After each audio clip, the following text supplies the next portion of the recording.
Hello बच्चों, चलिए प्रश्न पढ़ते हैं। एक थैले में 8 सफेद और 7 काली गेंद है। इसमें से 2 बार तीन तीन गेंद इस प्रकार निकाली जाती है कि दूसरी बार गेंद निकालने से पूर्व पहली बार निकाली गई गेंदों को थैले में रख दिया गया है। परीक्षा याद कीजिए कि पहली बार 3 सफेद और दूसरी बार 3 काली गेंद निकले। मुख्य अवधारणा, तो हमारा जो प्रश्न है वो प्रायिकता से संबंधित है। तो सबसे पहले हम बात करेंगे प्रायिकता के सूत्र के बारे में। तो देखो भी हमारा जो प्रायिकता का सूत्र होता है वो होता है प्रायिकता बराबर है अनुकूल परिणाम बट्टा में कुल परिणाम। तो देखो भाई, अब हम बात करते हैं प्रश्न के बारे में। तो प्रश्न में हमें दिया गया है जो सफेद गेंदें हैं वो दी गई है हमें 8। तो हम यहाँ लिखेंगे सफेद गेंद बराबर है 8। और जो हमारे पास है काली गेंद है वो हमारे पास है 7। तो यहाँ से देखो भाई, हमारे पास जो कुल गेंद है वो हमारे पास हो गई 15। तो देखो प्रश्न में कहा गया पहली बार 3 सफेद गेंद निकालनी। तो अब देखो हम प्रथम बार सफेद गेंद के बारे में बात करेंगे। तो देखो भाई, इसके लिए हमारी जो अनुकूल परिणाम है वो क्या होंगे? अनुकूल परिणाम। तो इस स्थिति में जो अनुकूल परिणाम होंगे, तो हमें 3 सफेद गेंदें निकालनी है। तो सफेद गेंदें हमारे पास 8। 8 में से 3 गेंद चुनने का जो तरीका होगा वो होगा हमारा 8C3। फिर हम बात करेंगे कुल परिणाम के लिए। तो देखो कुल गेंदें हमारे पास 15। तो 15 में से हमें 3 चुननी है, तो यहाँ से हो जाएंगे 15C3। और हमारा जो ये संचय है, तो संचय में NCR का जो सूत्र होता है वो होता है हमारा फैक्टोरियल N बटा में N-R फैक्टोरियल गुणा में R फैक्टोरियल। तो अब देखो हम प्रश्न की में प्रायिकता निकालते हैं। तो देखो भाई, तीनों पहली बार तीनों गेंद सफेद होने की प्रायिकता। तो देखो हमारा सूत्र होता है अनुकूल परिणाम बटा में कुल परिणाम। तो अनुकूल परिणाम है हमारा 8C3 बटा में 15C3। तो अब देखो हम दूसरी बार के लिए बात करें। तो इसने प्रश्न में कहा है कि जो पहली बार गेंद निकाली गई उन्हें पुनः रख दिया जाता है। अर्थात हमें पास जो सफेद और काली गेंद है वो सेम ही रहेगी और कुल गेंदें भी समान रहेगी, क्योंकि हमें वो जो गेंद निकाली थी वो वापस रख दी गई है। तो अब देखो दूसरी बार में हमें जो गेंद निकालनी है वो काली गेंद निकालनी है। तो देखो भाई, दूसरी बार में काली गेंद। तो अब देखो हम काली गेंद के लिए बात करेंगे। तो हमारे जो अनुकूल परिणाम है इसके लिए तो क्या होंगे? अनुकूल परिणाम। तो देखो अनुकूल परिणाम में हमारे पास जो काली गेंदें हैं वो हमारे पास 7 है। तो 7 में से 3 निकालनी है, तो 7C3। और जो कुल परिणाम है वो तो हमारा समान ही रहेगा, क्योंकि 15 है कुल गेंदों में कोई परिवर्तन नहीं है। तो 15C3। तो यहाँ से लिखेंगे हम दूसरी बार 3 काली गेंद निकालने की प्रायिकता।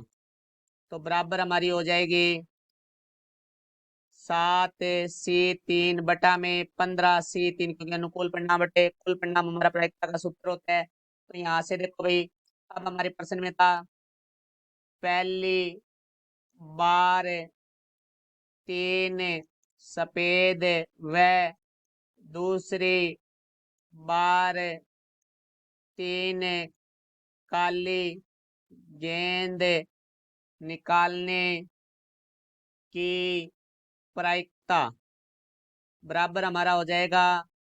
देखो पहले हमारी पहली बार 3 सफेद, तो 3 सफेद की जो प्रायिकता थी 8C3 बटा में 15C3 गुणा में दूसरी बार हमारे पास 3 काली की प्रायिकता जो थी 7C3 बटा में 15C3। तो अब देखो हम इसको हल करेंगे। तो हमारा सूत्र लिखा हुआ है हमने पीछे NCR का। तो फैक्टोरियल N बटा में, तो फैक्टोरियल 8 बटा में N-R फैक्टोरियल होता है। तो 8 - 3 फैक्टोरियल गुणा में 3 फैक्टोरियल बटा में हमारा देखो 15C3 है, तो यहाँ से आ जाएगा 15 फैक्टोरियल बटा में 15 - 3 फैक्टोरियल गुणा में 3 फैक्टोरियल। यहाँ से देखो गुणा 7C3 है, तो फैक्टोरियल 7 बटा में हमारे पास आ जाएगा 7 - 3 फैक्टोरियल गुणा में 3 फैक्टोरियल।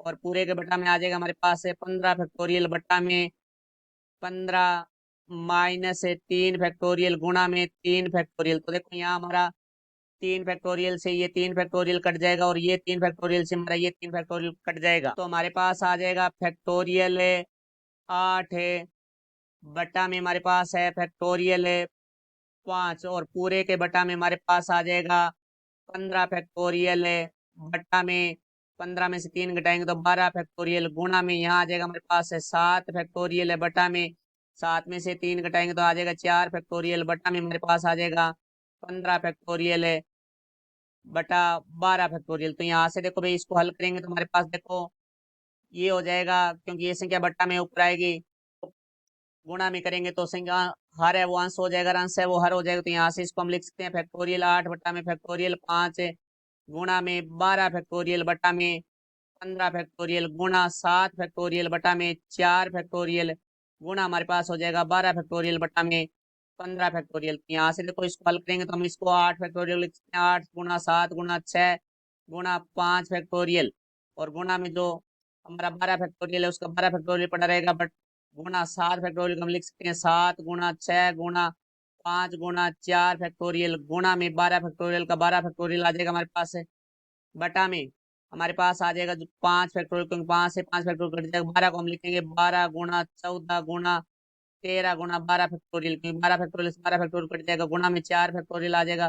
फिर 15 फैक्टोरियल को हम लिखेंगे 15 गुणा 14 गुणा 13 गुणा 12 फैक्टोरियल। अब दो संख्याएं हमारी कट रही है उनको हम काट देंगे तो 12 फैक्टोरियल से 12 फैक्टोरियल कट जाएगा, 4 फैक्टोरियल से 4 फैक्टोरियल कट जाएगा, 5 फैक्टोरियल से हमारा 5 फैक्टोरियल कट जाएगा, और 12 फैक्टोरियल से यहाँ 12 फैक्टोरियल कट जाएगा। अब जो संख्याएं हमारी पीछे रह गई वो काट जो कट रही है वो संख्या हम काटेंगे यहाँ से।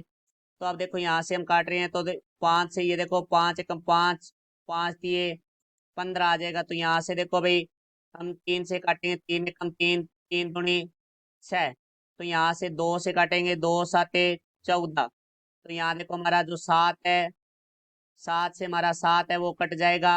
अब हमारे पास जो संख्या बच गई उनमें से यहाँ 13 बच गया, 13 नहीं कटेगा, ये भी 13 नहीं कटेगा, यहाँ 14 है तो 14 हमारा 2 से कटेगा तो 7 आ जाएगा, यहाँ 8 2 से कटेगा तो 4 आ जाएगा, यहाँ हमारा 7 से 7 कट जाएगा तो यहाँ ये 3 से कट रहा है, 3 दूनी 6 और ये 3 पंजे हमारा 15 आ जाएगा। तो देखो अब हमारे पास जो अंश में संख्या बची है वो बची है 4 गुणा 2, तो 4 को 2 से गुणा करेंगे तो हमारे पास आ जाएगा 8।